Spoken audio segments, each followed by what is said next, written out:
Oke, baik teman-teman, mahasiswa semester 1 kelas 21 ya, kelas 21 1D ya. Wah, luar biasa ini ya, semangat belajarnya. Saya lihat beberapa sudah sangat serius sekali memperhatikan. Jadi untuk materi nanti saya share ya, mungkin salah satu saya minta nanti nomor handphonenya ya.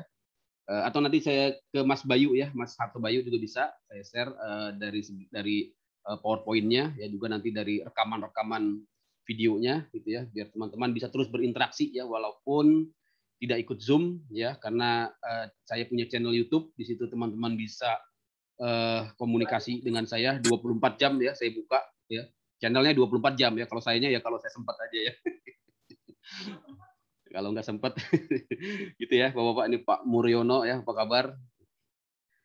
Selamat bergabung di IBLAM ya, School of Law ya. IBLAM ini ya sangat terkenal ya, mencetak para ya pimpinan-pimpinan lembaga-lembaga hukum ya.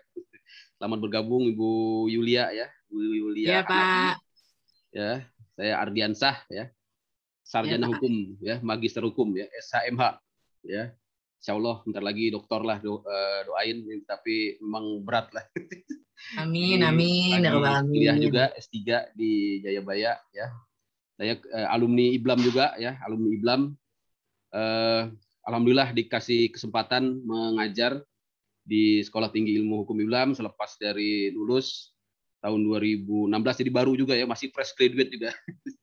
Kemudian ditawari mengajar, alhamdulillah saya mengajar di beberapa mata kuliah. Mungkin nanti tidak hanya ketemu saya di materi ini saja, nanti juga saya mengajar hukum pajak ya, hukum pajak itu sangat menarik sekali, apalagi sekarang ya perkembangan hukum pajak luar biasa ya, karena sudah diubah beberapa kali dalam tempo yang sangat singkat ini ya, undang-undangnya HPP ya, undang-undang Ciptaker ya, yang mengubah beberapa ya jenis undang-undang di dalam satu peraturan perpajakan, sangat menarik sekali. Saya juga mengajar hukum internasional ya, itu juga sangat menarik sekali ya, kaitannya dengan hubungan ya, hukum antar negara ya, termasuk juga negara dengan individu nanti ya, individu negara dengan subjek-subjek hukum internasional. Kemudian juga saya mengajar hukum keuangan negara ya.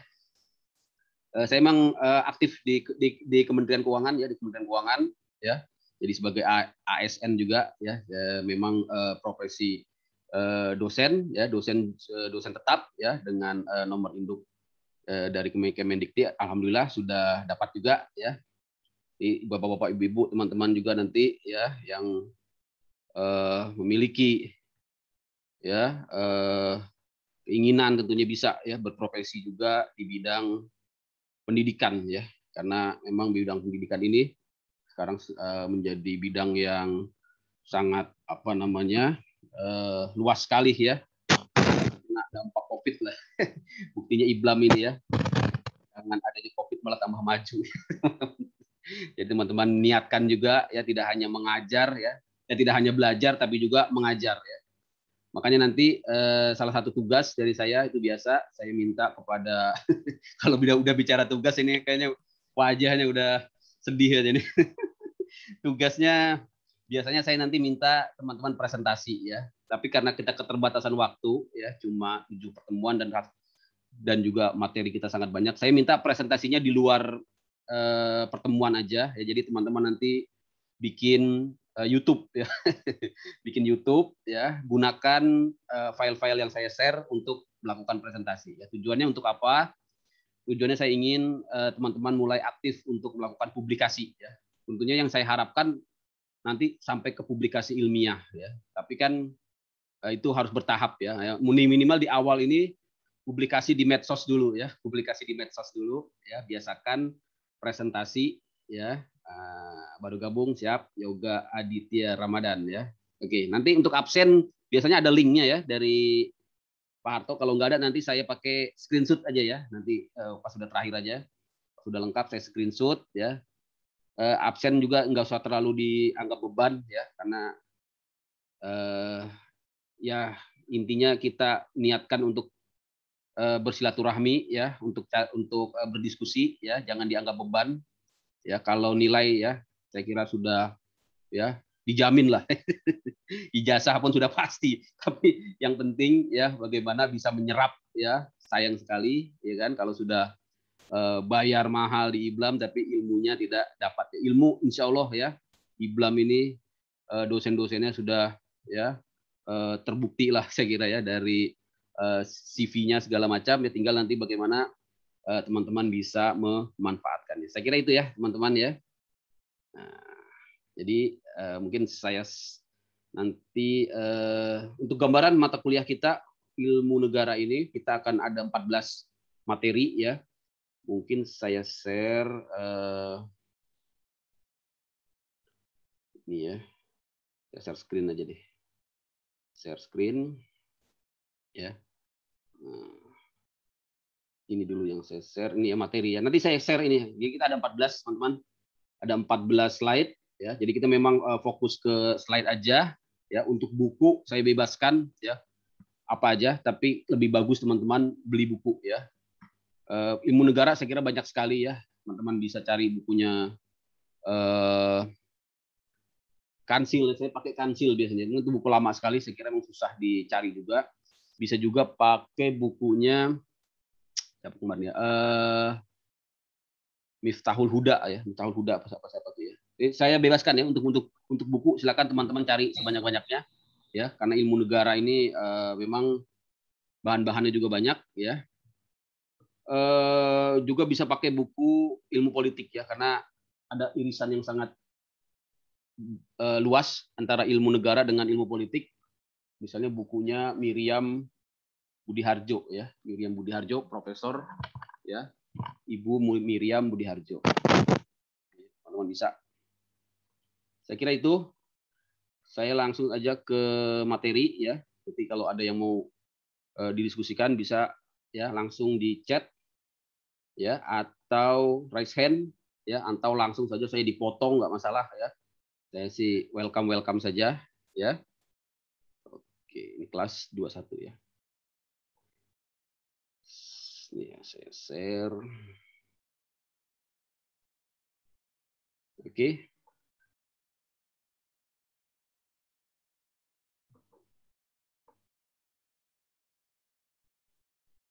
Jadi untuk ilmu negara yang pertama sekali kita harus paham dulu Bapak Ibu, teman-teman sekalian tentang definisi ya.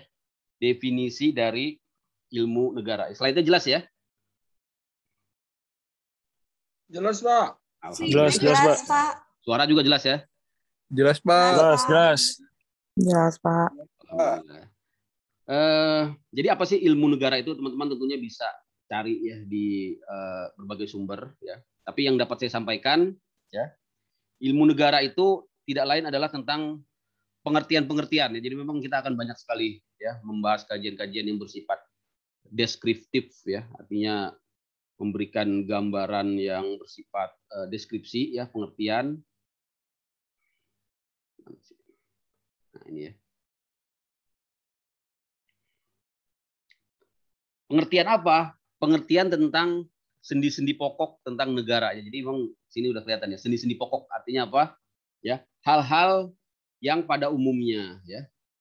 Hal-hal yang pada umumnya mempunyai pengertian yang sama gitu ya, teman-teman ya. Hal-hal yang pada umumnya mempunyai pengertian yang sama ya. Jadi sendi-sendi pokok tentang negara itu ya adalah pengaruh dari pandangan hidup ya negara. Maka kita nanti lihat ya, pandangan hidup negara itu bisa kita lihat ya dari tujuan negara ya, dari asal mula ya terbentuknya suatu negara ya, dari sejarahnya ya, termasuk juga tentunya dari teks-teks ya konstitusi yang ada ya. Tapi ternyata kalau kita bahas ilmu negara ya, kita tidak lagi hanya terbatas ya kepada ya teks-teks konstitusi ya. Kita membahas tentang hakikat pengertian suatu negara, kita nanti lebih kita akan meluaskan ya bahasan kita tidak hanya kepada apa yang tertulis ya di dalam teks-teks konstitusi ya atau undang-undang dasar suatu negara, tapi juga nanti lebih jauh lagi kita akan lihat dari segi ya historisnya ya, dari segi sosiologisnya ya, termasuk juga dari segi pendapat-pendapat para ahli tentang ya definisi-definisi ilmu negara atau kondisi suatu negara. Intinya itu ya. Jadi apa tadi hal-hal ya yang pada umumnya mempunyai pengertian yang sama. Jadi kita menggunakan di sini kesamaan pola, kesamaan pengertian. Kemudian juga ya di ilmu negara ini membahas tentang sendi-sendi pokok ya, yaitu hal-hal ya yang karena pengaruh dari pandangan hidup negara dan kondisi masyarakat setempat maka seringkali berbeda-beda. Jadi tidak hanya faktor kesamaannya gitu ya dari negara-negara yang ada di dunia, tapi juga faktor perbedaannya. Apa yang menyebabkan perbedaan itu? Nah, itu nanti yang akan dibahas dari ilmu negara. Sekarang contohnya apa? Contohnya mengenai demokrasi. Kalau kita bicara demokrasi, ini bahasan yang sangat penting sekali gitu ya.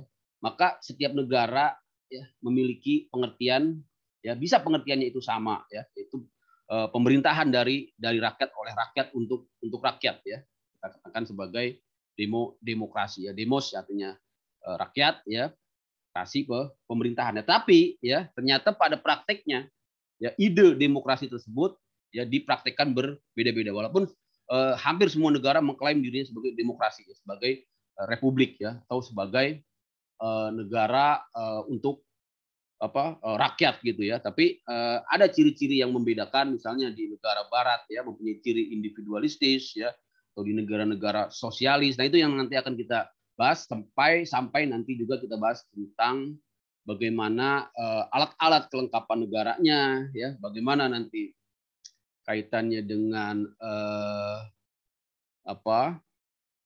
bentuk pemerintahannya ya, teman-teman ya. Saya kira mulai tergambar bahasan kita tentang ilmu negara ya.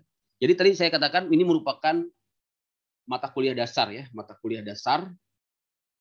sebagai pengantar ya untuk teman-teman semua, Bapak-bapak, Ibu-ibu ya, masuk ke dalam ilmu hukum ya, tentu ilmu hukum ya, yang juga objeknya tentang negara. Yaitu apa?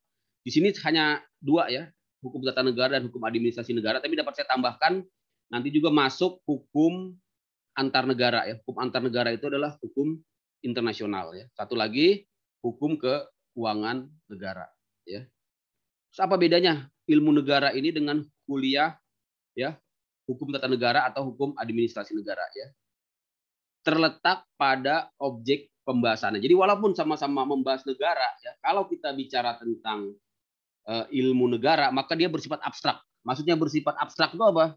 Ya, tidak terikat pada waktu dan tempat tertentu ya, tidak terikat pada waktu dan tempat tertentu ya, teman-teman.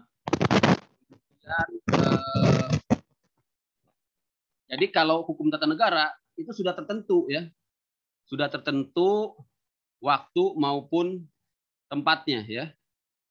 Nah, sudah tertentu waktu maupun tempatnya ya. Beda dengan beda dengan ilmu negara. Jadi membahas seluruh negara-negara yang ada di dunia, tidak fokus kepada satu ya negara. Jadi kalau misalnya ilmu negara tentang Indonesia, sebenarnya dia sudah masuk ke dalam definisi hukum tata negara ya, karena dia sudah konkret ya, sudah konkret tentang satu bahasan ya.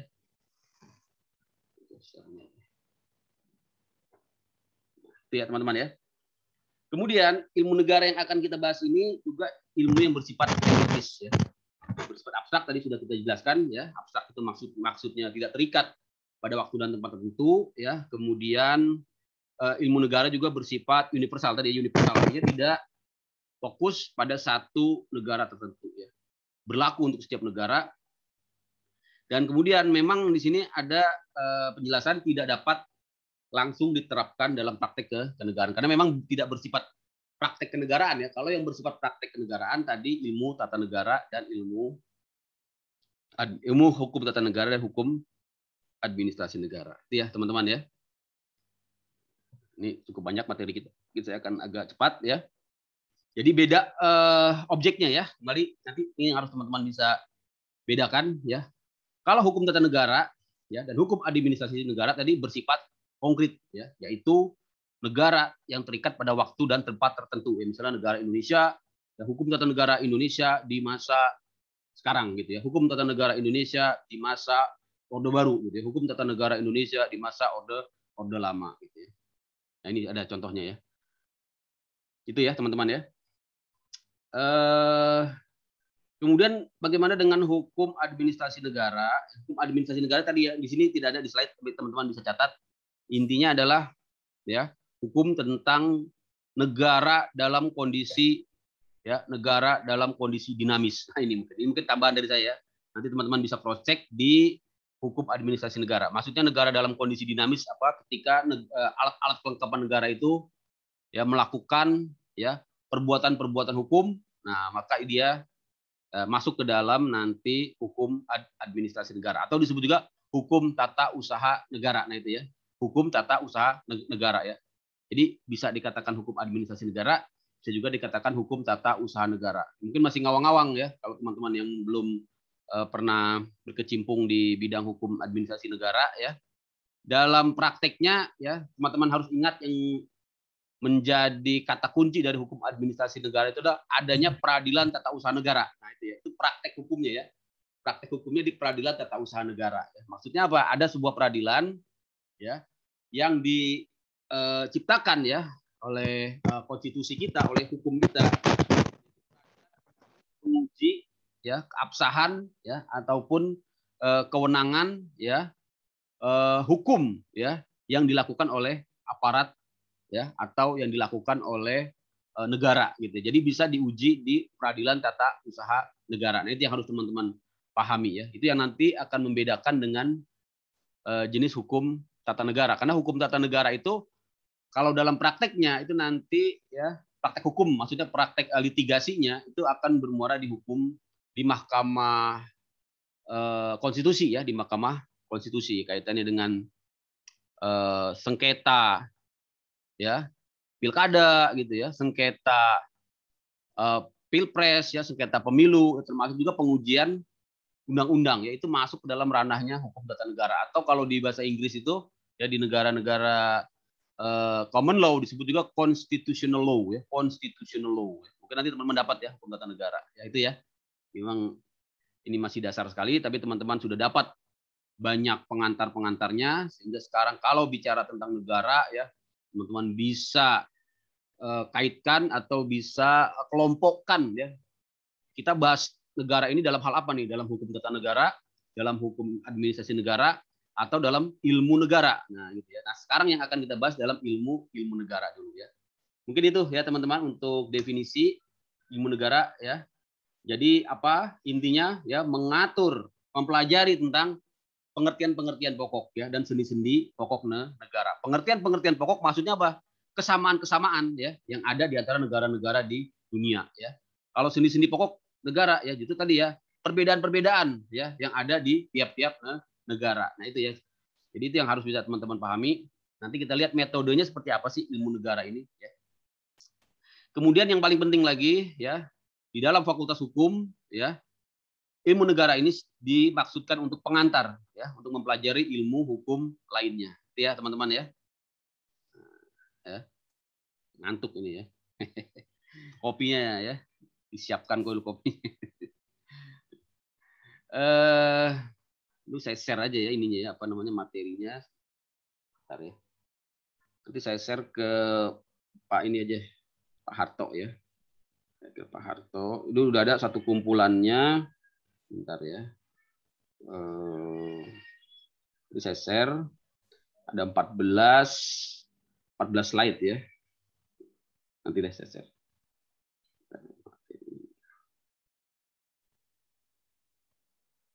Oke, kita lanjut dulu ya. Jadi ilmu negara itu bukanlah ilmu pengetahuan yang berkembang di Indonesia sendiri ya. Justru kalau nanti kita melangkah lebih jauh di dalam membahas ilmu negara, kita memang akan sangat banyak ya Bapak Ibu teman-teman semua akan sangat banyak mempelajari sumber-sumber teori dari Eropa ya, dari Eropa Barat ya, terutama dari Yunani ya, dari Romawi ya, dari Jerman ya, dari Prancis ya, dari Belanda. Kenapa begitu? Ya karena memang tidak dapat dipungkiri ya warisan hukum kita ya merupakan peninggalan Belanda. Yang kedua memang ilmu negara yang kita pelajari di Fakultas Hukum ini adalah bersumber tadi ya dari bukunya ya tokoh atau bapak ilmu negara ya yang menjadi rujukan dalam ilmu negara, yaitu ya Jelinek. Nanti teman-teman akan dapat di slide-slide berikutnya ya, namanya George Jelinek ya. Jelinek, beliau itu yang menjadi pegangan nih. Makanya memang nanti kita bahas sumber-sumber dari Eropa gitu. Tapi tentunya sebenarnya ya namanya ilmu negara tidak hanya terbatas sumber-sumber dari Eropa, tapi memang karena kita di Fakultas Hukum IBLAM ini ya mempelajari hukum-hukum yang bersumber hukum konvensional lah gitu ya. Mungkin kalau teman-teman mempelajari di fakultas lain gitu ya, misalnya fakultas agama ya, fakultas di IAIN ya, mungkin yang mendapatkan sumber-sumber dari bukan dari Eropa gitu ya, misalnya dari ranah keislaman ya, atau yang dari sumber-sumber yang berbeda. Tapi memang di sini fokus kita menggali, mempelajari sumber-sumber buku-buku ya, pendapat-pendapat ya tokoh-tokoh dari negara Eropa Barat. Itu ya teman-teman. Untuk di Indonesia sendiri ya, memang teman-teman bisa dapatkan ya melalui bukunya Profesor Padmo Wahyono, sarjana hukum ya, yang berjudul Negara Republik Indonesia ya. Nah, di sini mencoba dibahas tentang teori ilmu negara ya, khusus untuk negara Indonesia itu ya teman-teman ya.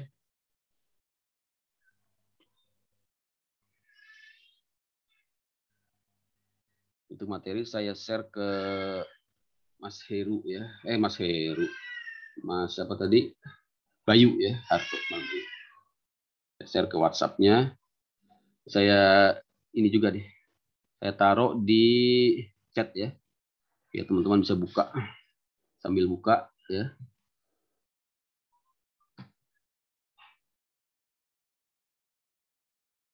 Ini saya masukin ke chat, chat. Bentar ya. Nah ini. Nah itu silakan ya teman-teman klik itu materi slide saya kumpulin di situ ya. Kita lanjut ya teman-teman ya. Kita lanjut. Nah ini ya. Jadi memang bahasan kunci kita ya, sumber ilmu negara yang paling paling inti lah gitu ya di bahasan kita, yaitu ya teori ilmu negara umum ya, yang dikeluarkan oleh George Jelinek ya. Nah, itu ya teman-teman ya. Jadi teori ilmu negaranya George Jelinek ini pula yang digunakan oleh Profesor ya siapa tadi, Padmo Wahyono ya. Nah, di dalam dia mengeluarkan ya bukunya yang berjudul Negara Republik Indonesia ya. Jadi dia menerapkan sistematika ataupun metodologi ataupun teori ya ilmu negara yang digunakan oleh George Jelinek. Itu ya teman-teman ya. Jadi pada dasarnya teori ilmu negara umum ya yang bersifat universal ya, merupakan hasil perbandingan dari teori-teori ilmu negara khusus. Jadi kita nanti akan membahas tentang teori ilmu negara umum. Jadi kalau kita lihat ilmu negara, nanti ada ilmu negara umum dan ada ilmu negara khusus ya. Sekarang kita bahas dulu sedikit tentang sejarah ilmu negara ya, biar teman-teman mendapatkan gambaran ya terkait dengan ilmu negara yang akan kita pelajari ini ya. Jadi memang dari segi sejarahnya ya atau histori ya ilmu negara ini, maka kita akan mulai dari zaman Yunani kuno ya, zaman Yunani kuno. Kenapa demikian? Karena memang pada zaman Yunani kuno ini ya sudah mulai dikenal ya histori sejarah ilmu negara ya, terutama dari Plato ya dalam bukunya Politeia ya. Ini juga sudah membahas tentang negara yang pada saat itu ya disebut dengan polis ya, polis artinya negara kota ya.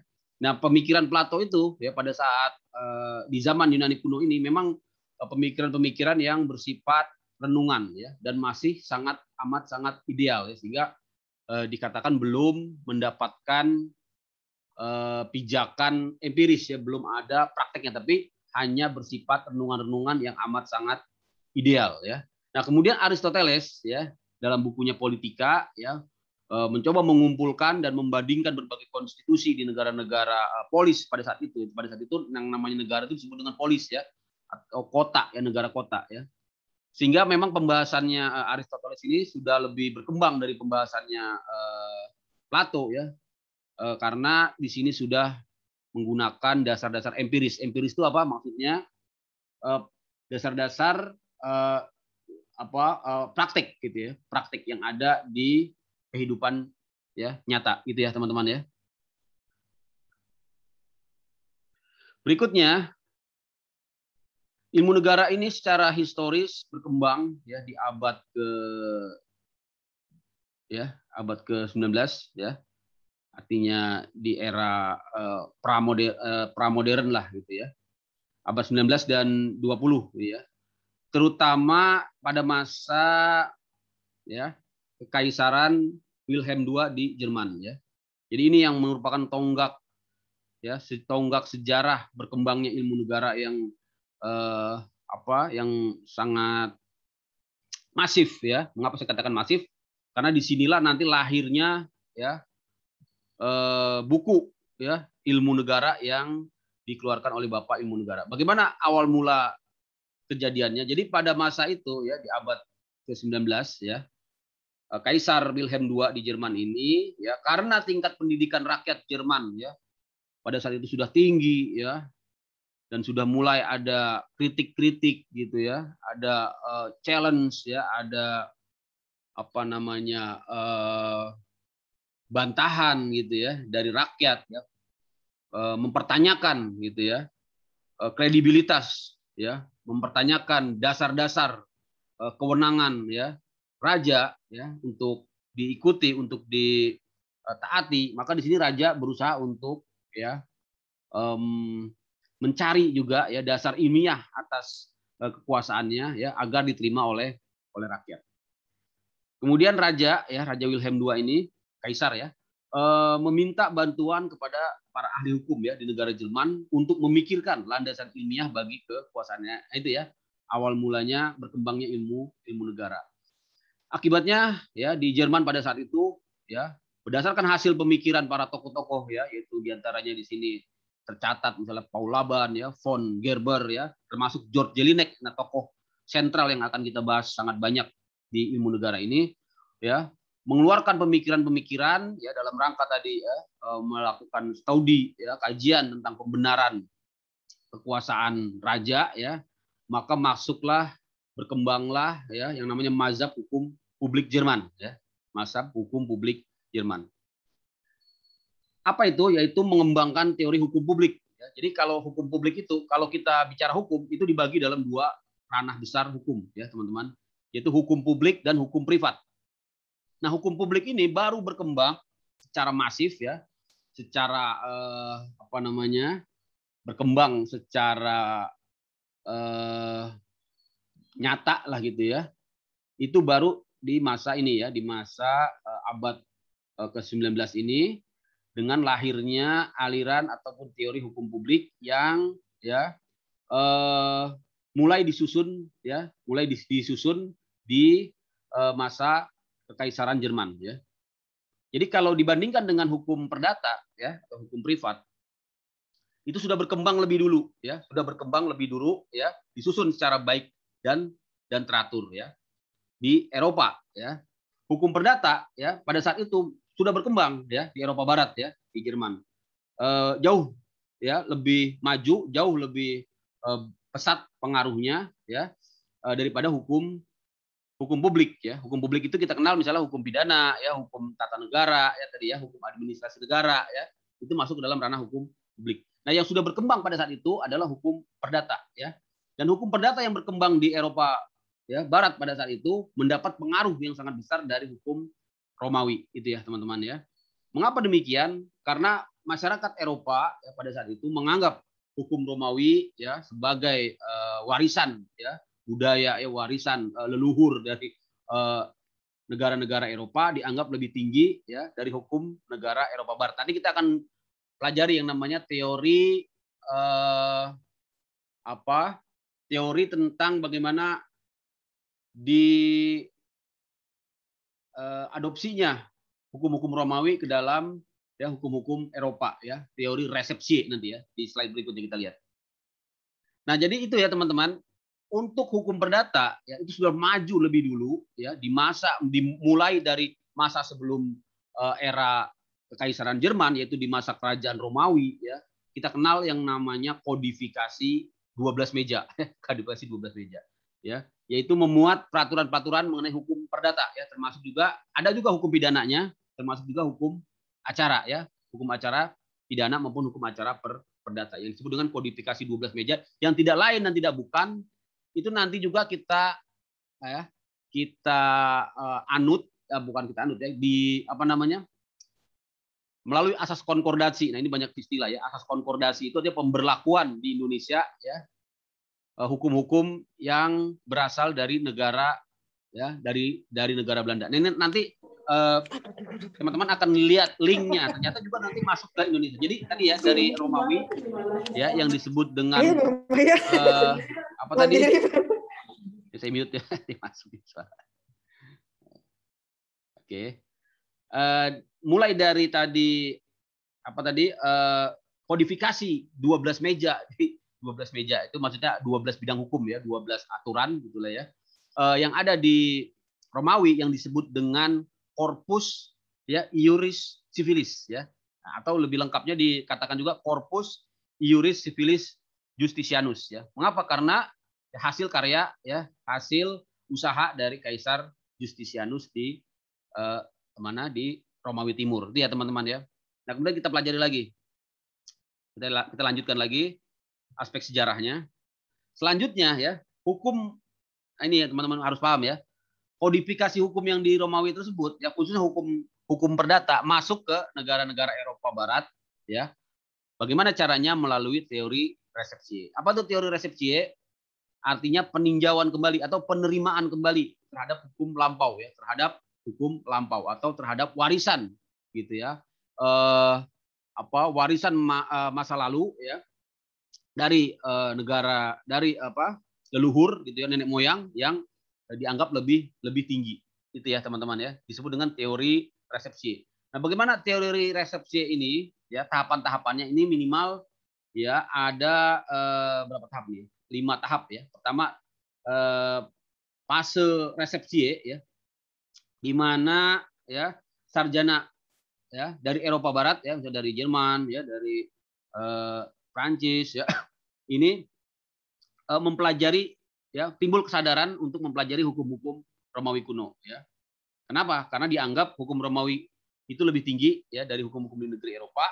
Selanjutnya ya, para mahasiswa Eropa itu langsung ya datang ke negara-negara Romawi ya. Untuk apa? Untuk mempelajari hukum-hukum Romawi ya. Nah, setelah selesai mereka ya kembali ke negaranya masing-masing. Nah, itu ya. Kemudian setelah kembali ke negaranya masing-masing, masuk ke fase berikutnya disebut dengan praktisi resepsi ya. Kalau tadi baru tahapan teorinya, sekarang sudah masuk ke tahapan praktiknya. Ya, teman-teman ya.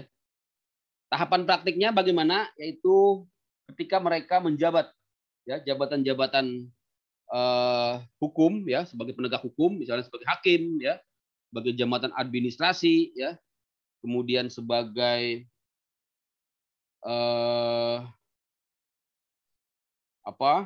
lawyer ya, mereka melakukannya di dalam praktik ya, pengadilan dan kegiatan administrasi pada masing-masing negara di negara Eropa. Kemudian berkembang pada fase berikutnya, di mana hukum-hukum Eropa tadi yang sudah dipraktikkan tersebut ya mulai meresap di negara masing-masing dan kemudian diajarkan di fakultas-fakultas hukum ya, di perguruan-perguruan tinggi ya. Nah, sehingga untuk mempelajari hukum-hukum Eropa tersebut, hukum-hukum Romawi tersebut, tidak perlu mereka masyarakat Eropa itu ke negara-negara Romawi ya, tapi cukup diajarkan di fakultas-fakultas hukum di negara Eropa Barat. Lihat teman-teman ya. Berikutnya fase yang keberapa nih? Keempat ya. Dengan positif ya, rechtelijk resepsi. Artinya di sini sudah melakukan ya kodifikasi hukum positif ya, hukum-hukum Romawi ke dalam hukum ya yang berlaku di negara-negara Eropa Barat. Ya teman-teman ya. Wujudnya apa? Contohnya adalah kodifikasi Napoleon ya. Nah, kodifikasi Napoleon di Prancis tentunya ya, teman-teman. Ini merupakan kodifikasi hukum perdata ya. Kodifikasi hukum perdata yang disebut juga dengan kode Napoleon ya, atau kode sivil Napoleon. Ternyata isinya 90%-nya berasal dari hukum Romawi ya.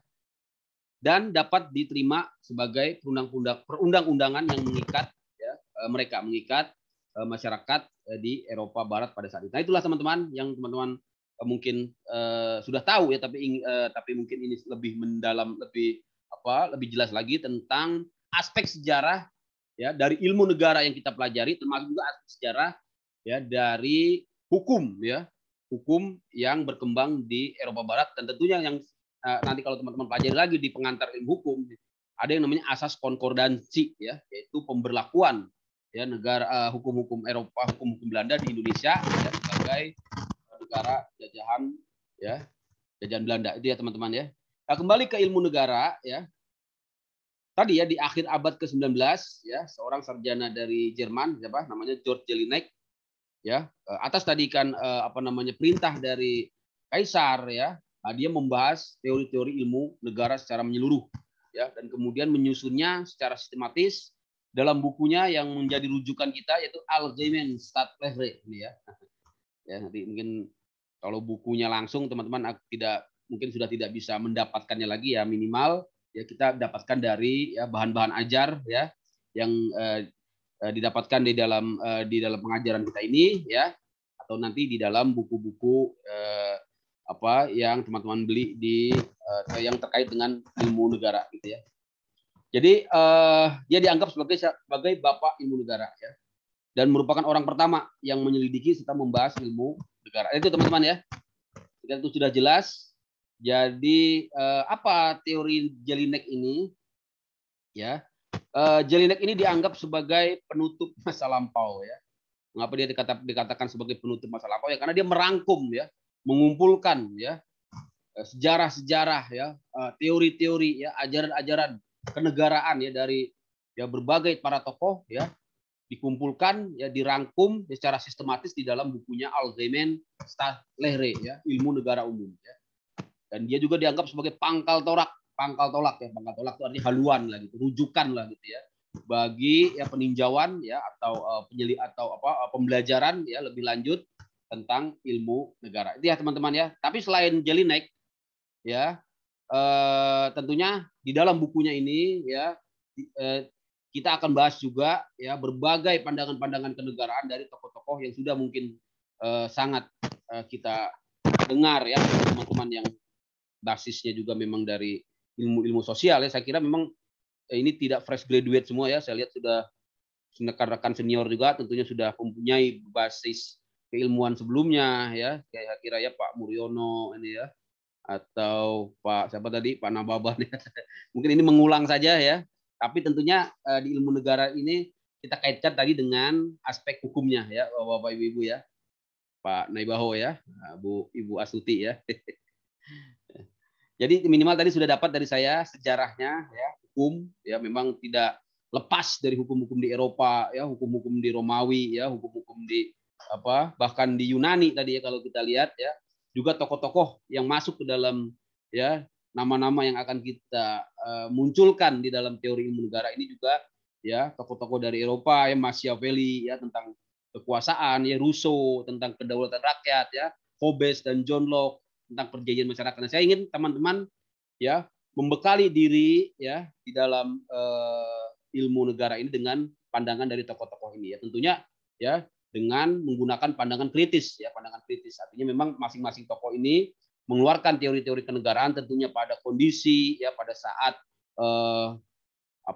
pada saat terjadinya konflik atau pada saat situasi yang memang melatar belakangi munculnya teori-teori yang dikeluarkan oleh para tokoh-tokoh ini ya. Seperti Machiavelli nanti tentang kekuasaan ya, teorinya sangat ekstrim sekali ya, mengatakan bahwa ya pemerintah itu ya haruslah seperti serigala yang kuat gitu ya. Nanti ada teman-teman lihat teorinya ya, atau Rousseau ya, membahas tentang demokrasi, kedaulatan ya, sebagai antitesis ataupun perlawanan terhadap ya kekuasaan, terhadap teori kekuasaan ya, yang karena latar belakang pada saat itu memang sedang ada revolusi terhadap kekuasaan absolut dari raja ya. Tentunya juga Thomas Hobbes dan Locke ya, dan John Locke. Dan yang lebih penting lagi, teman-teman juga harus bisa ya membedakan ya masing-masing dari teori-teori ini. Misalnya sama-sama teori kedaulatan rakyat ya, selain Rousseau kita juga kenal misalnya Montesquieu ya. Nah, apa sih bedanya Rousseau dengan Montesquieu itu di dalam mengeluarkan teorinya? Apa sih bedanya Hobbes dengan John Locke dalam mengeluarkan teorinya? Nah, seperti itu ya kira-kira yang akan kita bahas, yang akan kita dalami di dalam 14 kali pertemuan kita. Jadi itu ya teman-teman untuk ilmu negara. Jadi intinya kita menggunakan pandangannya Jelinek ya, dengan metode mengumpulkan seluruh ilmu-ilmu pengetahuan tentang negara ya, dan menyusun ya dalam secara sistematis ya. Bagaimana sistematikanya? Ya ini ya. Jadi dalam ilmu negara itu dibagi menjadi dua, yaitu ilmu negara dalam arti sempit, artinya ya ilmu pengetahuan tentang negara yang objeknya negara.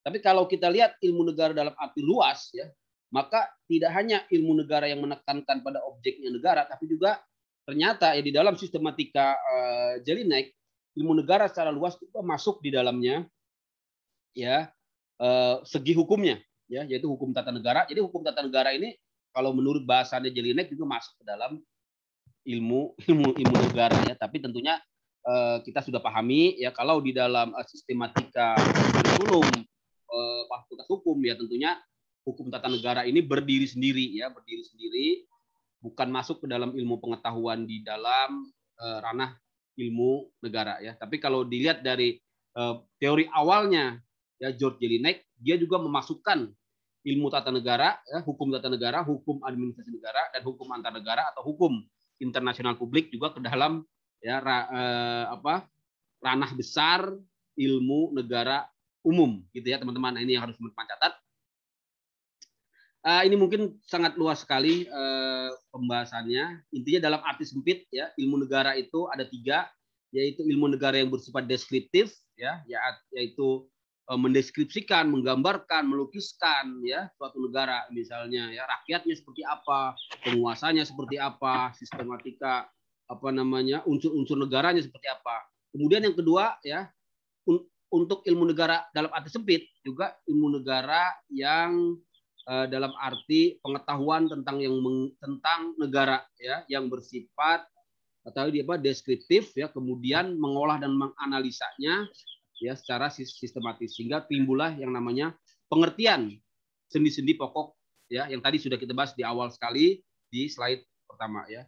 Kemudian masih di dalam ilmu negara dalam arti sempit juga di sini yang disebut dengan ilmu negara yang diterapkan dalam praktek atau kegiatan kenegaraan, yaitu ilmu politik ya. Jadi antara ilmu negara dan ilmu politik ya, menurut Jelinek terdapat hubungan yang sangat erat ya. Nah, itu ya. Jadi kalau kita lihat tadi ya, ilmu politik itu apa ya? Yaitu ilmu negara yang diterapkan dalam praktek gitu ya. Nah, ya. Atau kegiatan kenegaraan. Ini yang disebut dengan ilmu politik. Jadi ya, teman-teman harus bisa pahami pelan-pelan ya. Nah, jadi hubungannya dengan ilmu politik yang sangat erat sekali ya. Menurut Jelinek terdapat hubungan yang erat ya.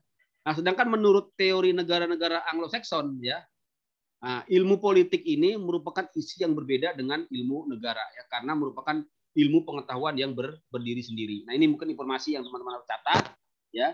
Jadi memang kalau kita lihat dari tradisinya ya, Jelinek ya, termasuk negara-negara yang tadi mewarisi kodifikasi hukum-hukum Romawi, itu disebut dengan negara-negara yang mewarisi sistem civil law ya, civil law. Ya, civil law itu berkembang di Eropa ya, Eropa daratan ya, Eropa daratan ya. Dan ada satu lagi yang disebut dengan sistem Anglo-Saxon ya. Sistem Anglo-Saxon ini berkembang di ya negara-negara ya British Empire ya, termasuk dengan negara-negara yang bekas ya jajahan ataupun persemakmuran ya Commonwealth dari yang tergabung di dalam British ya Commonwealth ya. Itu disebut dengan negara-negara Anglo-Saxon dan dia memiliki tradisi ya, tradisi hukum yang berbeda. Nanti teman-teman akan bahas lebih jauh di pengantar ilmu hukum ya, saya kira mungkin sudah dapat ya. Kalau sudah dapat nanti teman-teman bisa cross check di sana dengan Pak Marjan, saya kira ya, Pak Marjan atau siapa dosennya.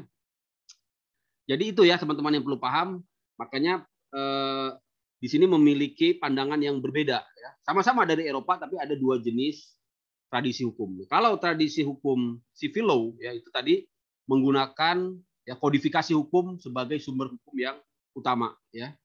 Nah, kalau tradisi Anglo-Saxon ya mungkin teman-teman nanti akan dapatkan di PIH tapi bisa dicatat di sini, itu menggunakan ya sumber hukum utama dari yang disebut dengan jurisprudensi ya atau judge-made law ya. Jadi hukum yang dibuat ya oleh hakim ya atau oleh pengadilan ya dengan menggunakan presiden ya, presiden artinya peristiwa-peristiwa peristiwa-peristiwa hukum ya yang diputus oleh pengadilan dan itu menjadi sebagai rujukan. Itu ya teman-teman ya. Mungkin ini untuk ini aja pengenalan saja ya. Ini nanti akan banyak sekali informasi yang akan teman-teman terima ya. Saya harapkan teman-teman bisa menyerapnya ya. Jadi itu saya kira jadi yang akan kita bahas di dalam ilmu negara ini kembali merupakan buah hasil karyanya Jelinek ya di dalam bukunya Allgemein Staatsrecht ya.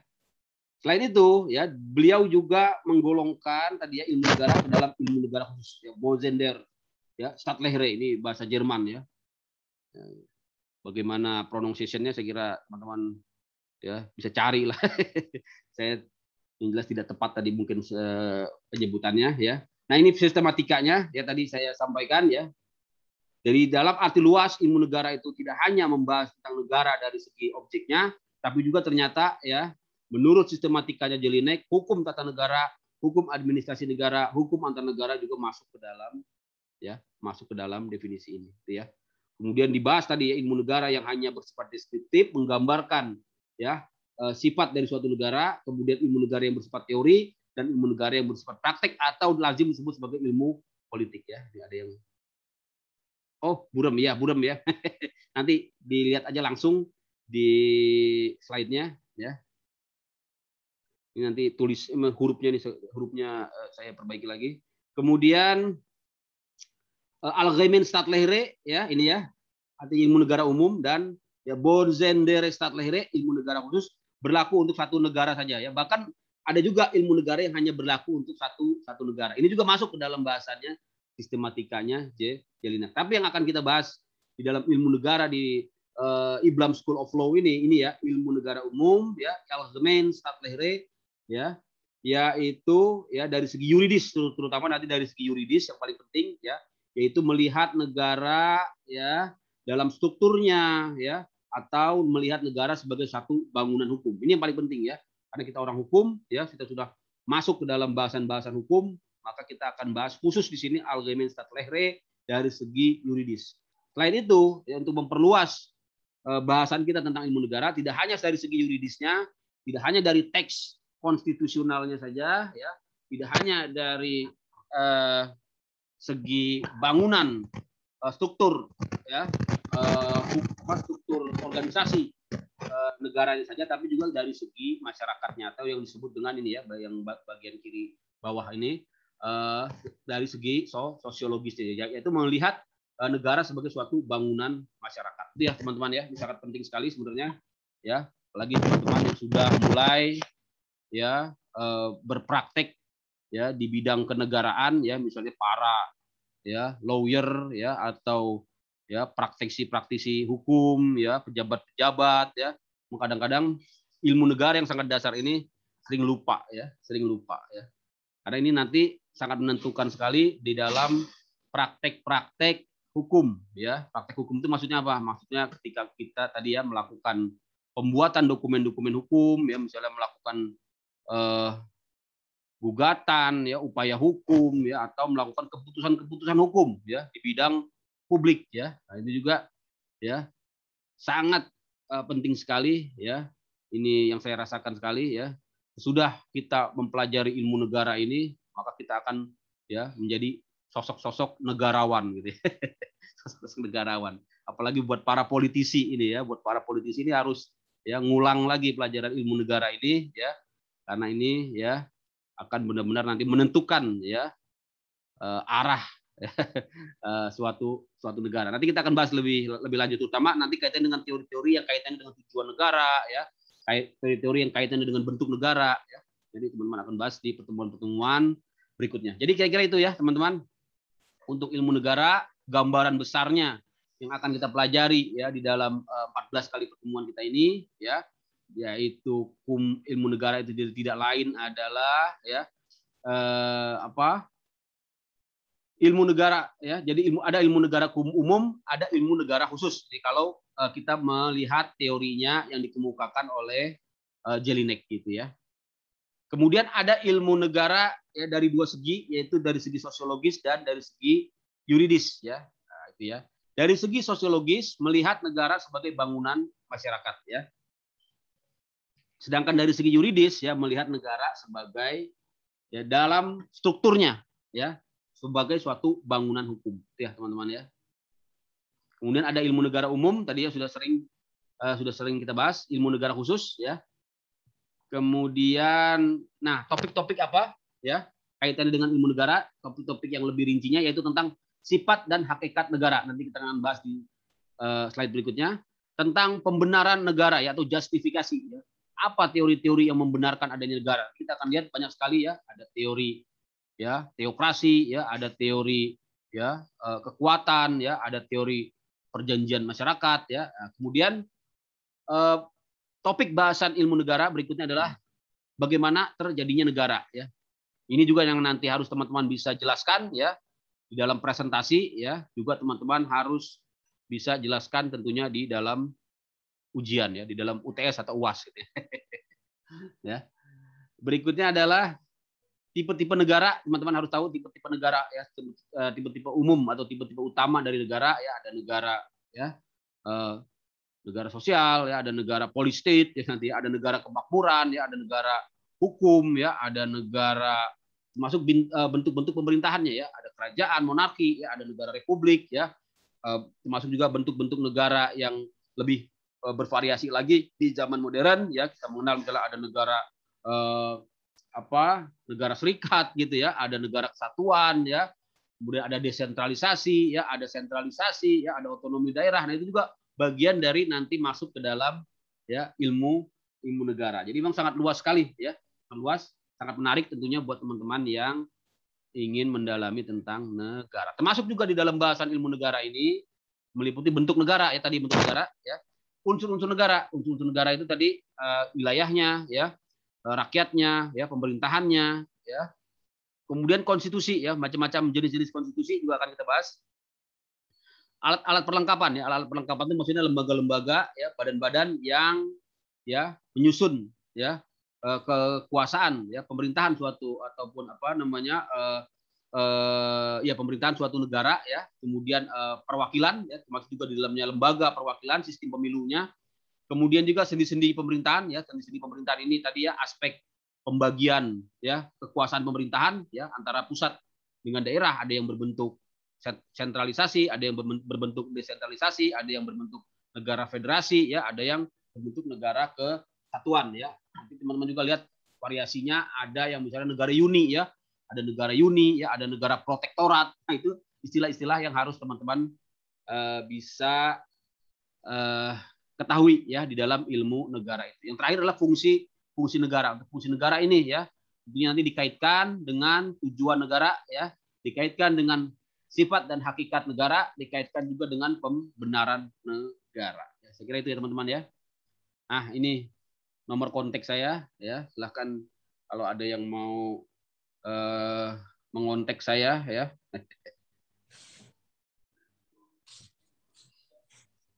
Saya kira itu ya untuk pertemuan kita. Mungkin sedikit lagi ya, saya ada satu slide lagi. Jadi memang kita satu pertemuan 2 slide ya, karena ini kelas eksekutif ya. Eksekutif ya, para praktisi semua saya lihat di sini ya. Ada Pak Muryono ya, yoga ini di mana nih? Yoga Aditya Ramadan di pos ya. Wah, ini yang sangat berjasa ya, mengantarkan ya pesan-pesan kita ke seluruh dunia ya. Termasuk pesan-pesan kenegaraan mungkin ya.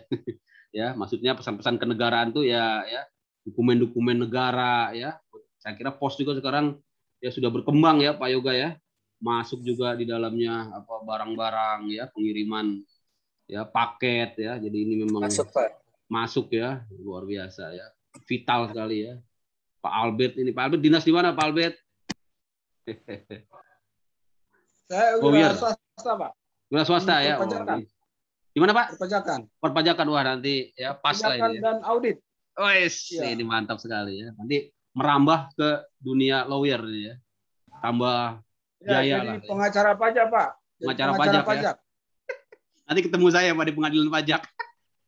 Oh iya, mantap Pak. Kebetulan saya dari Kementerian Keuangan. Tapi nggak apa-apa ya.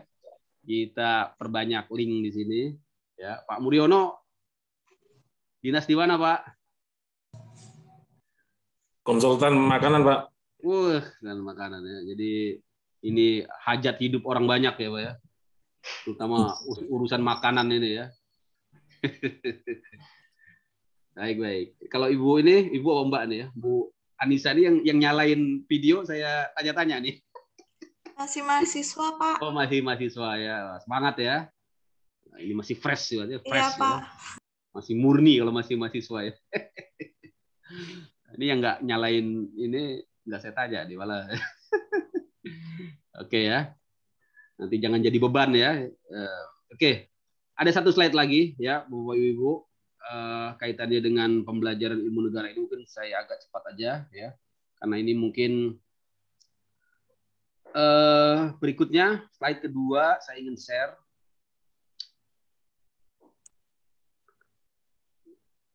Teori-teori besar ini ya, teori-teori besar kenegaraan. Wah, luar biasa ya. Terutama buat ya ini kalau buat konsultan ini ya jadi bekal yang luar biasa ini, karena biasanya ini ya digunakan ya untuk ya argumentasi ya ketika menghadapi ya lawan ya di litigasi ya atau di persidangan ya, menggunakan teori-teori kenegaraan ya, karena ini yang akan nanti ya bisa ya melemahkan gitu ya hukum-hukum positif gitu ya yang dianggap bertentangan dengan ya teori-teori besar kenegaraan gitu ya. Coba buat Pak Naibaho ini ya, ketika melakukan pembelaan wajib pajak, wah dikaitkan ini ya dengan ya teori-teori besar kenegaraan ini Pak Naibaho ya, karena memang ini ya bisa kita kaitkan ya, misalnya ya tadi ilmu negara ya sebagai mata kuliah tadi sudah ya. Jadi teori-teori besar kenegaraan ini ya Bapak Ibu kaitannya nanti dengan hukum ya, HTN ya, hukum tata negara ya. Hukum tata negara ya, yaitu ya dan hukum administrasi negara serta hukum antar negara. Hukum tata negara tadi ya, hukum positif yang mengatur susunan organisasi ya dari negara gitu ya. Nah, kalau hukum tata usaha negara ya juga hukum positif.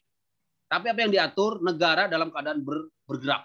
Maksudnya ya, ketika negara itu menjalankan tugas dan wewenangnya telah diberi ya diberikan bekal ya, diberikan arahan di dalam hukum tata usaha negara. Maka hukum tata usaha negara inilah nanti yang akan menjadi ya kriteria yang akan menjadi hukum positif ya yang akan mengukur gitu ya. Nah, bagaimana ya, keabsahan ya perbuatan ya suatu ya lembaga ya tata usaha negara ya. Nah, ini yang berikutnya hukum tata negara. Ini kaitannya dengan hukum positif juga ya. Yang apa? Yang mengatur dua negara ya, yang mengatur dua negara atau lebih ya. Nah, atau disebut dengan hukum internasional. Tapi nanti kalau Bapak Ibu pelajari lebih lanjut hukum internasional, ternyata tidak hanya dua negara ya, bisa juga negara dengan individu, ya, bisa juga negara dengan badan-badan, ya, subjek-subjek. Karena subjek hukum internasional ini ya sekarang sudah berkembang, tidak hanya negara, tapi juga ternyata di dalamnya masuk subjek-subjek hukum internasional selain negara, ya, misalnya ya individu juga masuk, tentunya individu yang khusus, ya, yaitu misalnya pengungsi, ya, atau individu-individu yang tergabung ya di dalam ya badan-badan internasional, ya, badan-badan internasional, ya, PBB, ya, misalnya, ya, atau tentara dari lembaga apa dari tentara perdamaian PBB, itu dia tunduk ataupun menjadi subjek hukum internasional, ya. Termasuk juga ya badan-badan organisasi internasional, bahkan ya di dalam ranah hukum internasional juga masuk di dalamnya perusahaan-perusahaan multinasional, ya. Nah, itu nanti teman-teman kita akan bahas lebih lanjut lagi nanti di slide berikutnya. Jadi hubungannya apa ilmu negara, ya, tentunya ilmu negara ini sebagai ilmu pengetahuan, ya, yang menempati kedudukan sebagai mata pelajaran, ya. Tadi sudah kita jelaskan sumbernya tadi dari Eropa kontinental, ya. Eropa kontinental itu ada dua, yang bersumber dari sumber kuno dan bersumber dari sumber modern. Yang bersumber dari sumber kuno yaitu ajaran-ajaran, ya, mulai dari Yunani, ya, sampai dengan zaman Renaissance, ya. Untuk zaman modern ini yang berasal dari ajaran-ajaran Renaissance sampai dengan sekarang, ya, termasuk di dalamnya sumber-sumber dari Anglo-Saxon, ya, Inggris dan Amerika. Jadi luar biasa, ya, luas sekarang pemahaman kita, ya.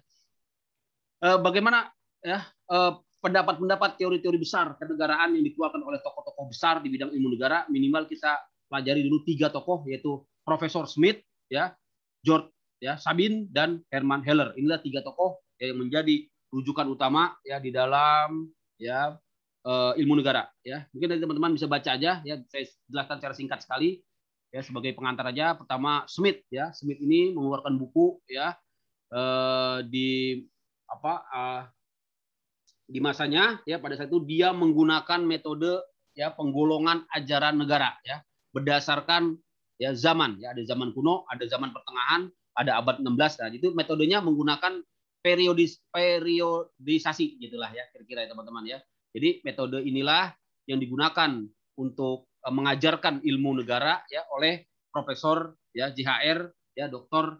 von Smith ini, ya, dengan menggunakan tadi, ya, periodisasi. Nah, di dalam periodisasi ini, ya, dia mengeluarkan sejumlah mengemukakan tokoh-tokoh penting, ya, tokoh-tokoh ulama, bukan ulama nih, sarjana, ya, sarjana yang penting, ya, misalnya, ya, Machiavelli, ya, di dalam abad pertengahan, ya, Thomas Morus, ya, Jean Bodin, ya, Monarchomasen, ya. Kemudian di bagian 4-nya, di bab 4-nya, ya, dimasukkan Hugo de Groot, ya, Thomas Hobbes, John Locke, ya. Di bagian kelima, yaitu masa abad ke-18, dia masukkan di sini Montesquieu, Rousseau, dan Immanuel Kant. Jadi teman-teman bisa paham, oh ternyata ajarannya Smith ini, ya, menggolongkan tokoh-tokoh ilmu negara ini ke dalam lini masa, ya, ke dalam periodisasi, gitu, ya.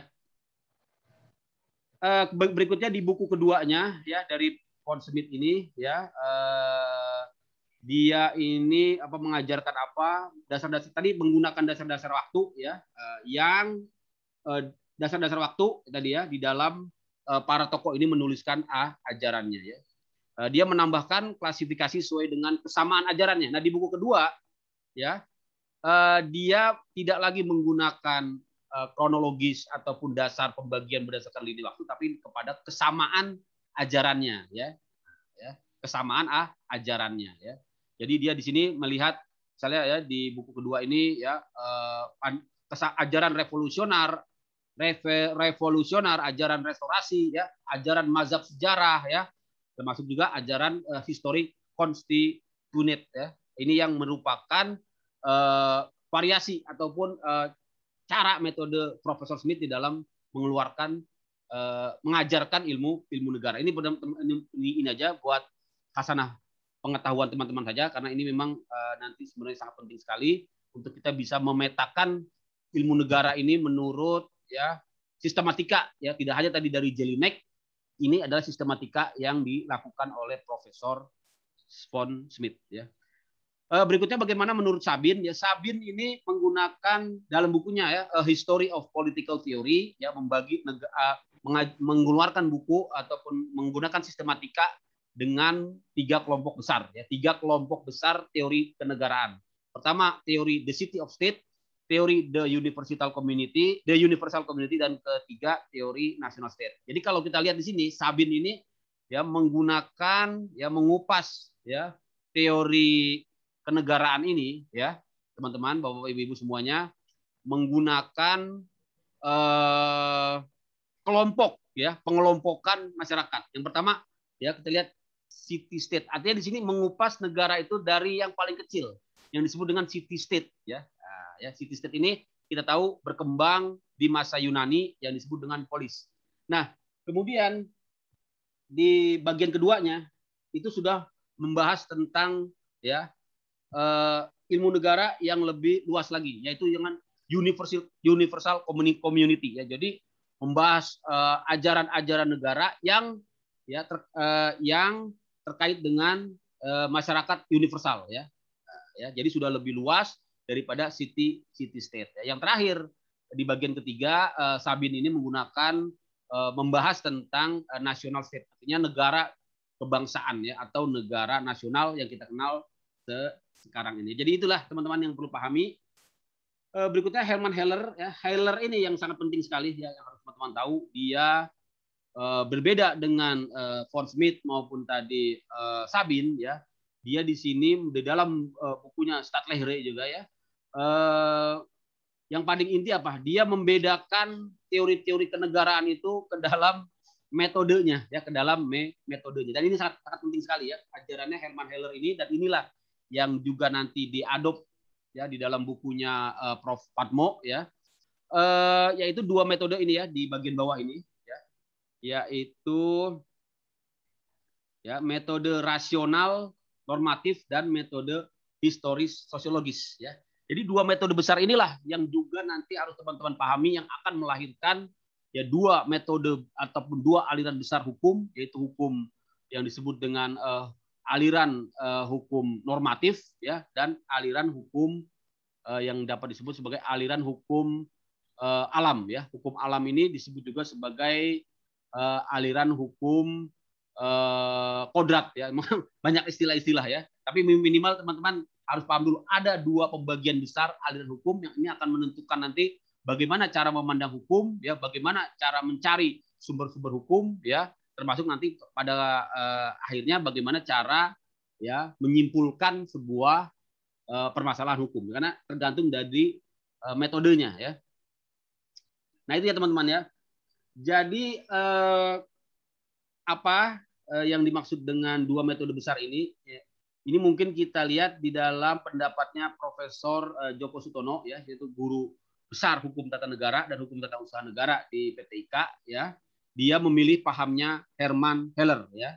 Nah, pahamnya Hermann Heller dalam mengajarkan perkembangan, ya, ilmu negara, ya. Pertama, ya, di dalam ajarannya Hermann Heller ini, ya, Profesor Djoko Sutono itu, ya, menggunakan metode, ya, cara, ya, bekerja, ya, yang meliputi 4 hal, ya. Pertama, digali dulu persoalannya, artinya di sini melakukan apa namanya problem, pencarian problem, ya, identifikasi masalah, ya. Nah, itu, ya, masalah yang penting apa gitu, ya. Kemudian ada pepatahnya di sini, ya. The good problem is half the truth. Jadi memang kalau kita ingin meneliti, ya, suatu permasalahan, ya, ingin mengkaji, ingin membuat suatu penelitian ilmiah, ya, kita harus temukan dulu masalahnya, ya. Problem identification, ya, mengidentifikasi masalah. Nah, kemudian dari masalah tersebut kita kupas, ya, kita analisa, ya, untuk, ya, disusun hipotesis, ya, dan hipotesis itu dites kebenarannya, ya. Nah, jika dia benar, ya, nah, kemudian dijadikan sebagai dasar, ya, grand teori, atau dipakai untuk mengupas semua persoalan. Kemudian disusun menjadi suatu sistem. Nah, berdasarkan uraian ini, maka perkembangan ilmu negara didasarkan atas 2 metode di atas. Jadi teman-teman harus paham metode ilmu negara itu ada 2, ya. Pertama dengan metode metode rasional normatif, ya, artinya menggunakan pandangan-pandangan yang bersifat rasional, pandangan-pandangan yang bersifat normatif, pandangan-pandangan yang bersifat idealis. Yang kedua dengan menggunakan historis sosiologis. Jadi menggunakan pendekatan-pendekatan yang bersifat empiris. Empiris itu maksudnya fakta-fakta, ya, kondisi-kondisi yang ada kemudian disimpulkan menjadi suatu kesimpulan ilmu negara. Nah itu teman-teman ya. Mungkin ini agak sulit untuk memahaminya ya di sore-sore seperti ini. Nanti kalau teman-teman masih belum paham, teman-teman bisa tonton ya di YouTube saya ya. Saya share banyak sekali tentang ilmu negara, termasuk juga ilmu hukum pajak. Mungkin nanti Pak Albert ya bisa juga ya ikut nimbrung ya. Tema hukum pajak ini memang luar biasa sekali ya. Jadi untuk penjelasan itu teman-teman bisa lihat nanti di channel YouTube saya. Saya punya channel namanya Ardiansah SHMH, cari aja di YouTube ya. Nah, itu nanti banyak saya share di situ. Baik, saya kira itu ya teman-teman ya. Jadi untuk ajaran-ajaran ini banyak sekali teman-teman bisa baca ya. Ada 2 aliran besar tadi yang menjadi bagian ya dari aliran hukum, termasuk juga aliran ilmu negara ya, disebut dengan 2 aliran besar. Intinya apa 2 aliran besar ini? Aliran yuridis normatif dan aliran empiris genetis ya. Kalau aliran yuridis normatif itu adalah menggunakan metode ya normatif, ya rasional, ya spekulatif, deduktif, dan filosofis. Kalau aliran empiris genetis itu menggunakan metode historis, sosiologis, dan kausal. Ya. Jadi lebih kepada praktek-praktek ya yang ada berkembang di masyarakat. Ini yang empiris genetis ini. Kalau yang yuridis normatif ini menggunakan ya metode-metode yang bersifat ya rasional normatif, artinya bersifat pemikiran, ya bersifat idealisme, ya bersifat filosofis, ya terkadang tidak menemukan prakteknya di dalam kemasyarakatan, tapi dia digunakan gitu ya, digunakan sebagai tolok ukur, ya digunakan sebagai norma, ya itulah makanya disebut metode normatif, berasal dari kata norma, ya norma. Jadi dirumuskan dulu normanya, cara merumuskan norma bagaimana? Ini dengan metode ya filosofis, ya artinya menggunakan pendekatan-pendekatan pemikiran, ya penalaran-penalaran yang bersifat filosofis, kemudian menggunakan metode deduksi, ya menggunakan deduksi. Deduksi itu apa? Jadi dirumuskan dulu ya pernyataan-pernyataan, ya norma-norma yang bersifat umum untuk ya dijadikan sebagai alat ukur terhadap peristiwa-peristiwa yang bersifat konkret. Berbeda dengan aliran empiris genetis, di sini menggunakan ya metode pendekatan historis sosiologis, ya artinya apa yang terjadi di masyarakat itu kemudian ya dilakukan generalisir dan itu menjadi sebagai sebuah kausal, ya menjadi sebuah pernyataan umum yang diterapkan ke dalam norma, gitu ya teman-teman. Jadi kesimpulannya ada 2 aliran besar. Siapa saja tokoh-tokohnya ini teman-teman bisa baca ya. Tokoh-tokoh yang mendukung 2 aliran besar ini ya. Ini kira-kira nanti teman-teman silakan baca di slide-nya ya. Intinya adalah dari 2 aliran besar itu, yaitu aliran normatif yuridis, ya nama-nama sarjananya di sini sudah ada, ya kemudian aliran empiris genetis, ya juga teman-teman bisa lihat, ya yang paling terakhir sekali, ya bagaimana cara kita ya mempelajari ilmu negara termasuk ilmu hukum ini, apakah harus dengan aliran yuridis normatif saja, ataukah dengan aliran empiris genetis saja? Tentunya kedua-duanya ya, kedua-duanya. Ya sebagaimana yang dikatakan oleh Profesor apa? Di sini ada ya, Profesor Padmo nanti ya. Jadi kedua aliran ini saling melengkapi ya, saling melengkapi ya. Dapat disimpulkan ya bahwa metode berdasarkan rasio atau logika saja ya, ini akan menjauhkan hukum termasuk ilmu negara dari kenyataan ya. Nah, tetapi kalau kita hanya mendasarkan kepada metode deskriptif saja, kepada metode apa tadi empiris genetis saja, maka ya ilmu yang akan dihasilkan itu akan menjauhkan dari kondisi yang ideal. Jadi dua-duanya harus dipraktekkan ya. Nah, sekarang variasinya apa? Dari aliran yang pertama, aliran normatif, yaitu disebut dengan aliran hukum kodrat ya, disebut juga hukum Romawi ya, alirannya filosofkan, alirannya Hegel. Ini dapat dimasukkan ke dalam aliran pertama, yaitu aliran yuridis normatif. Hukum kodrat ini teman-teman bisa baca ya, nanti sangat panjang sekali penjelasannya. Intinya adalah ya yang memandang bahwa hukum itu merupakan cita-cita ideal dari masyarakat ya. Nah, itulah teman-teman, nanti kita akan sambung di pertemuan berikutnya. Intinya ada 2 buah aliran besar dalam ilmu hukum ya, termasuk juga 2 aliran besar dalam ilmu negara, yaitu yang disebut dengan aliran yuridis normatif dan aliran apa tadi?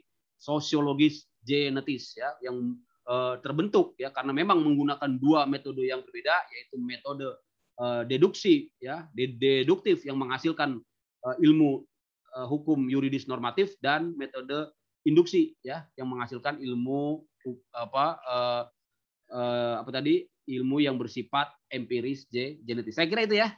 Ini mungkin untuk perkenalan ya. Jadi terbayang sudah ya, memang bahasannya sangat luar biasa ilmu negara ini ya. Tapi nanti pelan-pelan Bapak-bapak, Ibu-ibu, teman-teman ya yang baru mengenal tentang ilmu hukum ya akan familiar dengan istilah-istilah itu ya. Karena perjalanan kita masih panjang ya, baru semester 1 ya, masih ada ya 8 semester lagi ya, 7 semester lagi ya. Mungkin dibutuhkan ya kesabaran dan terus ya menikmati ya jalannya ilmu hukum ini, karena nanti banyak sekali tentunya ya ilmu-ilmu yang akan Bapak-bapak, Ibu-ibu dapatkan dari berbagai ya cabang ilmu hukum ya, ilmu hukum lainnya. Baik, saya kira itu ya. Jadi untuk pertemuan ini, kalau tidak ada pertanyaan ya, karena masih ada yang ingin didiskusikan Bapak Ibu, teman-teman sekalian.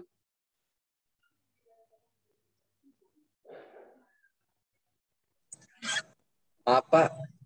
Siap. Untuk materinya nanti bisa di-share. Oh, siap. Untuk materi itu tadi saya share Google Drive-nya ya. Oh. Saya ulang lagi ya.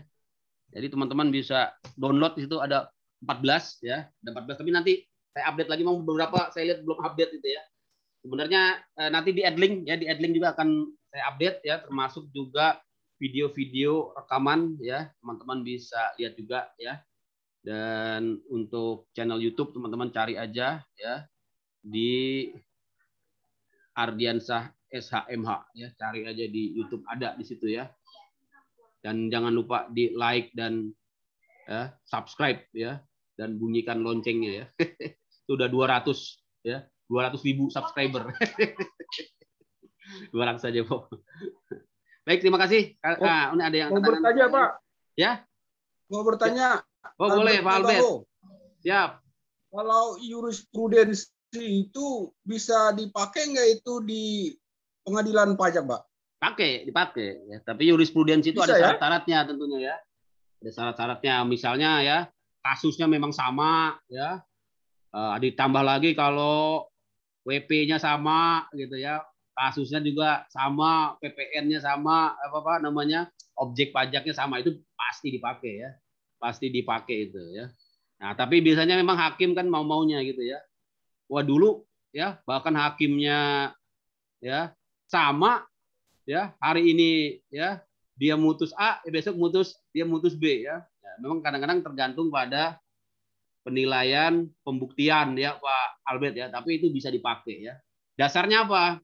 Dasarnya pengantar ilmu hukum. Bapak kasih aja ke Pak Hakim itu, nih Pak, buku pengantar ilmu hukum bahan ajar ya. Sumber hukum ada 2, sumber hukum material dan sumber hukum formil. Sumber hukum material apa? Yaitu hal-hal yang membentuk terjadinya hukum, kondisi sosial, politik, ya, ideologi. Sumber hukum formil, nah ya peraturan perundang-undangan, ya, jurisprudensi, ya, kemudian apa? Asas-asas, ya, kemudian apa? Doktrin, itu masuk ke dalam sumber hukum formil. Nah, tapi memang kalau hakimnya bukan orang hukum, nah ini susah, ya. Nggak paham dia. Hanya kita harapkan hakim-hakim pengadilan pajak itu kuliah hukum lagi ya, karena kalaupun dia nggak kuliah hukum, nanti karirnya mentok di pengadilan pajak aja ya, nggak bisa sampai ke Mahkamah Agung gitu ya Pak Albert ya. Ini Pak Albert nanti daftar juga hakim pajak bisa Pak, dari jalur konsultan. Oke. Ya. Lagi dengan bergelar sarjana hukum mau lebih mantap itu. Nah itu makanya Pak, kita ambil hukum ini. Iya, semangat Pak. Ya, oke. Ya Pak. Saya kira itu ya teman-teman, masih ada lagi? Baik, saya screenshot dulu ya. Nah, ini ada 2 layar ini ya. Ada 2 layar, mungkin boleh juga dihidupkan kalau yang mau, kalau yang enggak pun enggak apa-apa ya. Cuman kalau yang sering-sering muncul nih saya ingat nanti pada saat saya kasih nilai, wah ini udah pasti ini nilainya A lah ini. Tapi kalau udah nggak pernah muncul gitu ya, munculnya pas UAS aja, saya pun mau ngasih nilai ya ragu-ragu juga gitu ya. Bentar ya, saya screen dulu, saya kasih ke Pak Bayu ya. Pak Bayu. Harto Bayu. Nah. Oke. Layar kedua. Nah, wah, ini barak ada Bu Tobing ini ya. Pak Adi ya. Pak Bima Setio baru muncul ini. Oke. Siap. Saya kira itu ya. Besok-besok kita sambung lagi. Banyakin diskusi nggak apa-apa. Kalau saya ngomong dipotong aja. Nanya apapun boleh ya. Karena ilmu negara sih. Ya gitu. Bukan gitu-gitu aja. Banyak materinya tapi cenderung kita sebenarnya sudah pada tahu lah gitu ya. Mungkin yang lebih menariknya ya ada tadi pertanyaan-pertanyaan seperti Pak Naibaho tadi ya bisa kita sampaikan, diskusikan di sini. Baik, terima kasih untuk teman-teman. Kita akhiri saja ya pertemuan ini. Nanti kita lanjut lagi di pertemuan kedua. Ya, kita akan bahas ya di slide ketiga tentang metode perkembangan ilmu negara. Di slide keempat kita akan bahas tentang asal mula terjadinya negara. Ya, untuk pertemuan ini ya saya mohon izin. Terima kasih ya. Apabila ada yang kurang ya nanti silakan teman-teman bisa masuk ke YouTube. Saya nanti akan saya share juga di YouTube-nya ya. Biasanya saya share ya. Tujuannya untuk apa ya? Untuk file saya juga dan juga untuk teman-teman yang belum bisa bergabung. Tapi ini udah gabung semua ya, 33 ya. Masya Allah, ini semangatnya luar biasa kelas ini ya. Untuk hari pertama ya saya kira konsisten sampai dengan hari ke terakhir ya. Terima kasih. Silakan teman-teman yang mau live ya. Ya Pak, makasih Pak. Ya, sama-sama. Terima kasih, Pak. Terima kasih. Makasih, Pak. Ya, Makasih, Pak. Makasih, Pak. sama-sama. Makasih, Pak. Terima kasih. Makasih, Pak. Ya. Terima kasih, Pak. Ya. Izin teman-teman.